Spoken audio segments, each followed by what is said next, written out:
नमस्कार। मैं डॉक्टर भवशेखर, सहायक आचार्य राजनीति विज्ञान, राजकीय मीरा कन्या महाविद्यालय उदयपुर, आज एक बार पुनः आपके समक्ष तृतीय वर्ष कला राजनीति विज्ञान के द्वितीय प्रश्न पत्र, जिसे कि हम अंतर्राष्ट्रीय संबंध के नाम से जानते हैं, इसके अंतर्गत गुटनिरपेक्ष आंदोलन को पढ़ते हुए आज इसकी प्रासंगिकता के संदर्भ में वार्ता के लिए उपस्थित हूँ। विद्यार्थियों, जैसा कि विगत 2 व्याख्यानों के अंतर्गत हम लोगों ने गुटनिरपेक्ष आंदोलन के संदर्भ में इसके प्रादुर्भाव, इसकी विशेषताएं, इसका उद्देश्य, इसकी आलोचना या विफलताएं, इसकी सफलता आदि के संदर्भ में चर्चा करी।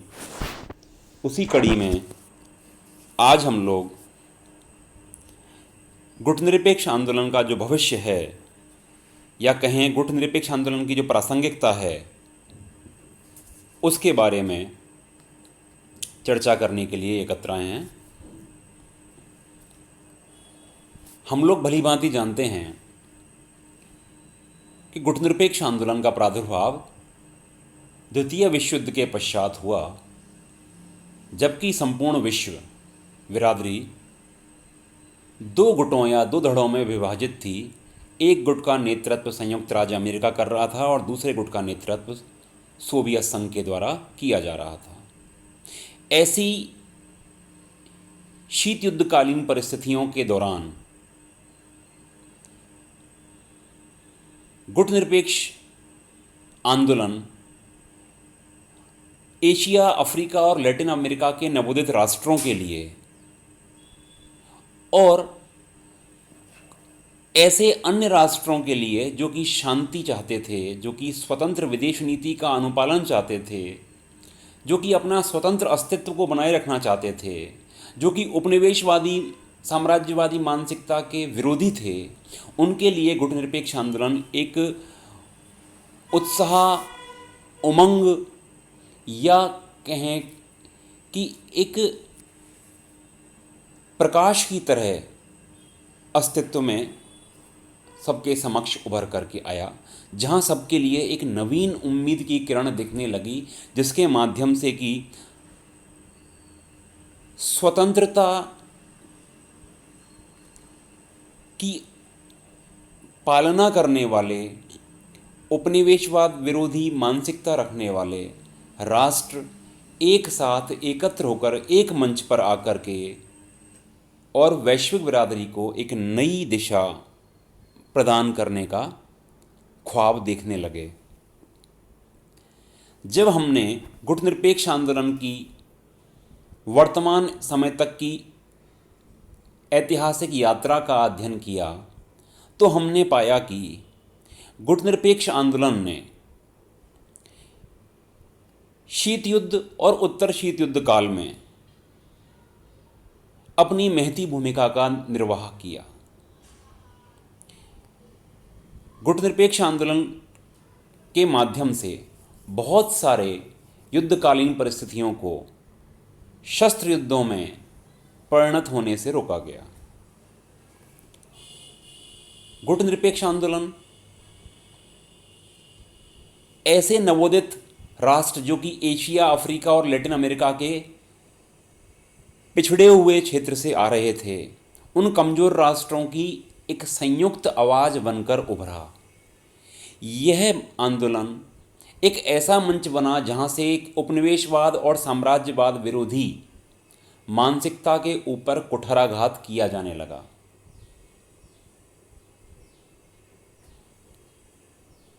मतलब जो उपनिवेशवादी और साम्राज्यवादी मानसिकता थी, उसके ऊपर कुठाराघात किया गया, अर्थात उसका विरोध किया गया। तो कहीं ना कहीं उपनिवेशवाद के अतिरिक्त संयुक्त राष्ट्र संघ के अंतर्गत इन नवोदित राष्ट्रों को, इन छोटे राष्ट्रों को एक मजबूती के साथ संयुक्त राष्ट्र संघ के अंतर्गत स्थान दिलाने का प्रयास भी गुटनिरपेक्ष आंदोलन के द्वारा किया गया, अर्थात कहीं ना कहीं संयुक्त राष्ट्र संघ के कलेवर में भी परिवर्तन करने का कार्य गुटनिरपेक्ष आंदोलन के द्वारा किया गया। प्रश्न यहाँ यह उठता है, कुछ विद्वान यह कहते हैं कि आज जब विश्व में उन दो गुटों का अस्तित्व समाप्त हो गया है, आज जब विश्व में गुट नहीं हैं, तो वर्तमान में गुटनिरपेक्ष आंदोलन की क्या उपादेयता है, क्या प्रासंगिकता है। अर्थात कुछ विद्वान या आलोचक गुटनिरपेक्ष आंदोलन के वर्तमान में अस्तित्व पर सवाल उठाते हैं, प्रश्न चिन्ह अंकित करते हैं। तो ऐसी परिस्थिति में इसकी प्रासंगिकता का परीक्षण करना आवश्यक प्रतीत होता है। बच्चों, हम जानते हैं कि गुटनिरपेक्षता विश्व राजनीति में राष्ट्रों के लिए एक नए विकल्प के रूप में एक स्थायी रूप धारण कर चुकी है। इसने विशेषतः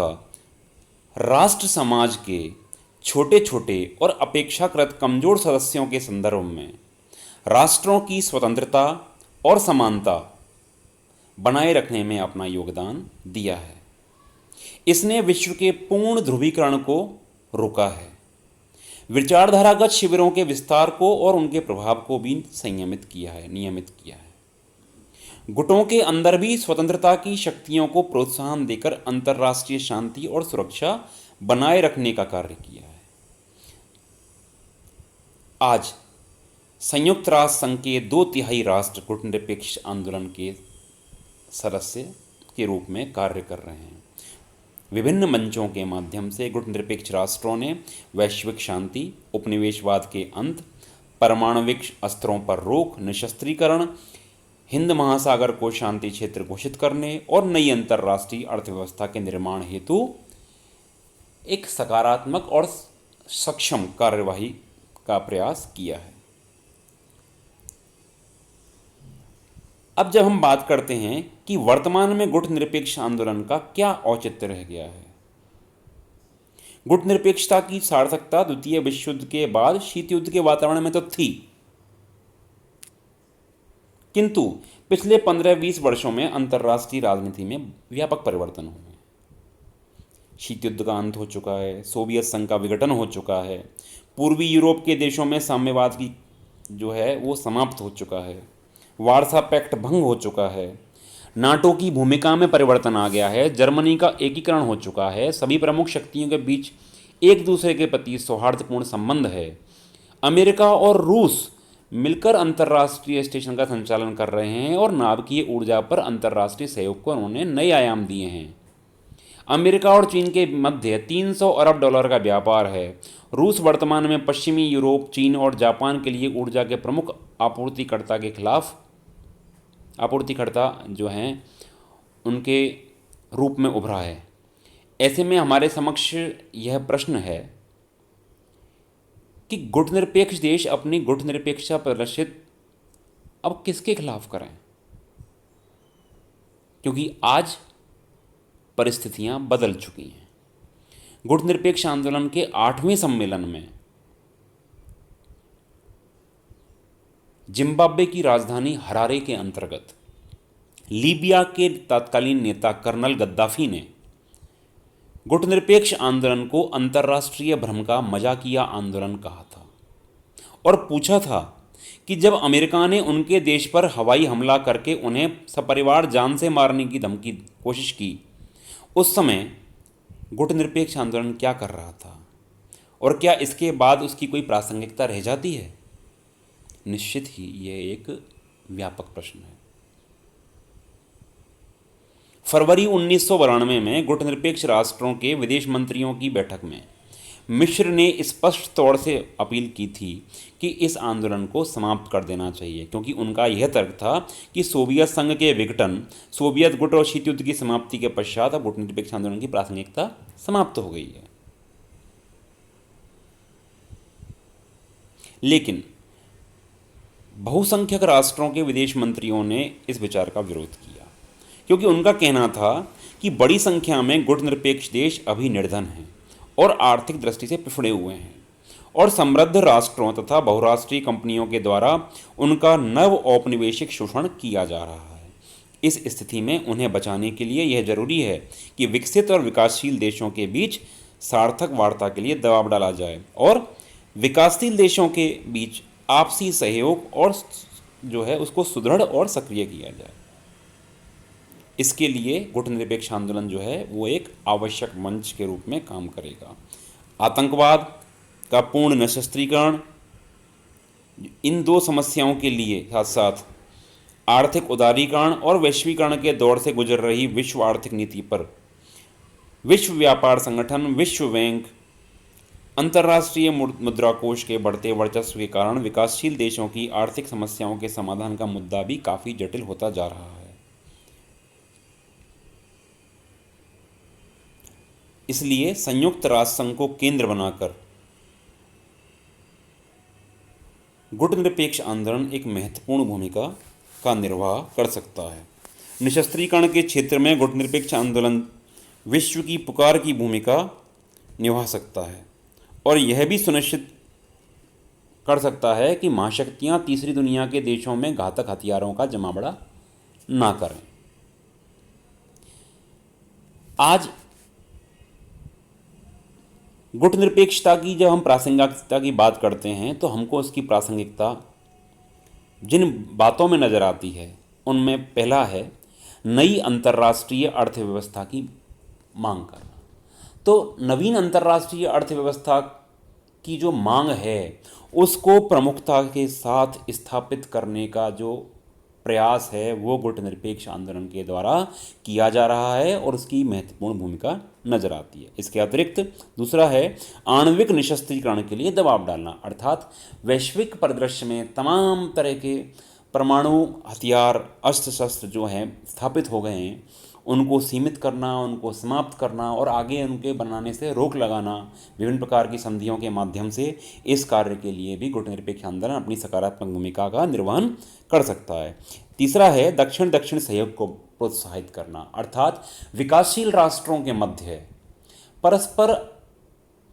आर्थिक सहयोग, व्यापारिक सहयोग और विभिन्न प्रकार के जो सहयोग हैं उनको बढ़ावा देने का जो कार्य है, इस हेतु भी गुटनिरपेक्ष आंदोलन अब एक महत्वपूर्ण मंच के रूप में अपनी भूमिका का निर्वाह कर सकता है। चौथा नजर आता है बिंदु हमको, वह है कि एक ध्रुवीय विश्व में अमेरिका की दादागिरी का विरोध करना। जब हम देखते हैं कि सोवियत संघ के पश्चात एकमात्र अमेरिका एक वैश्विक महाशक्ति बनकर रह गया है, तो ऐसी परिस्थितियों में जो विकासशील राष्ट्र हैं उनका शोषण रोकने के लिए और अमेरिका की दादागिरी का विरोध करने के लिए भी संयुक्त संघ के अंतर्गत मजबूती से बात रखने के लिए और इन सब बातों में गुटनिरपेक्ष आंदोलन की महती भूमिका हो सकती है। इसके अतिरिक्त विकसित और विकासशील राष्ट्रों के बीच जो सार्थक वार्ता है, जिसे हम उत्तर दक्षिण संवाद के नाम से जानते हैं, उसके लिए भी परस्पर संवाद बहाली का कार्य समुचित वातावरण में और समुचित शर्तों के साथ यह कार्य गुटनिरपेक्ष आंदोलन के माध्यम से किया जा सकता है। इसके अतिरिक्त जो सुदृढ़ वित्तीय स्थिति वाले गुटनिरपेक्ष राष्ट्र हैं, जैसे कि ओपेक राष्ट्र, उनको इस बात के लिए तैयार करना कि वे अपना जो अधिशेष है, बचा हुआ पैसा है, पश्चिमी देशों की बैंकों में जमा करने के बजाय विकासशील राष्ट्रों में विकासात्मक उद्देश्यों के लिए प्रयोग करें। यह कार्य एक महत्वपूर्ण कार्य है जिसको बढ़ावा देने के कार्य गुटनिरपेक्ष आंदोलन के द्वारा किया जा सकता है। और जो अंतिम हमको नज़र आती है वह है संयुक्त राष्ट्र संघ के पुनर्गठन के लिए गुटनिरपेक्ष आंदोलन के द्वारा दबाव डाला जा सकता है, जिससे कि बड़े राष्ट्र जो हैं वो प्रस्तावित पुनर्गठन के लिए राजी हो सकें, यानी उनके वीटो परिषद की सदस्यता में पर्याप्त प्रयोग की जा सके और महासभा को अधिक अधिकार दिए जा सकें। तो इस प्रकार हम कह सकते हैं कि विकासशील देशों के बीच आपसी सहयोग बढ़ाने की दिशा में यदि कोई ठोस कदम नहीं उठाया गया तो गुटनिरपेक्ष आंदोलन का अस्तित्व अधिक समय तक नहीं रह पाएगा। ऐसे में जबकि शीत युद्ध की समाप्ति के बाद इसके सामने कोई राजनीतिक उद्देश्य नहीं बच गया है, तो बच्चों हम कह सकते हैं कि ऐसा नहीं है कि आज जब विश्व द्विध्रुवीय के स्थान पर एक ध्रुवीय अथवा बहुध्रुवीय स्वरूप में है। कुछ लोगों का मान्यता यह है कि आज एकमात्र महाशक्ति रह गया है अमेरिका, इसलिए विश्व एक ध्रुवीय है। जबकि कुछ लोगों की, विद्वानों की मान्यता यह है कि आज अमेरिका के अतिरिक्त अमेरिका के समक्ष बहुत सारे छोटे छोटे मंच जो अमेरिका को चुनौती देने के लिए हैं। वहीं आज भारत भी महाशक्ति के रूप में उभरने की कोशिश कर रहा है। चीन भी अमेरिका को चुनौती दे रहा है। तो ऐसी वर्तमान परिस्थितियों में जबकि रूस अपने आप को रिवाइव कर रहा है, तो आज विश्व जो है वो एक ध्रुवीय ना होकर के बहुध्रुवीयता की ओर जा रहा है। ऐसी परिस्थितियों में भी गुटनिरपेक्ष आंदोलन अपनी प्रासंगिकता बनाए हुए है और इसका कार्य केवल दोनों गुटों के बीच तात्कालीन समय के मध्य शांति स्थापित करना नहीं था, वरन इसका प्रमुख जो उद्देश्य है वह जो पिछड़े हुए राष्ट्र हैं, जो विकासशील राष्ट्र हैं, उन राष्ट्रों को विकास की मुख्य धारा में लाना और उनको उनके अधिकारों को दिलाना ही इसका प्रमुख उद्देश्य हमको नज़र आता है। तो आज हम लोगों ने इस विषय पर चर्चा की। इसकी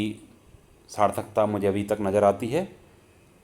अगले टॉपिक में फिर आपसे पुनः मिलना होगा। धन्यवाद।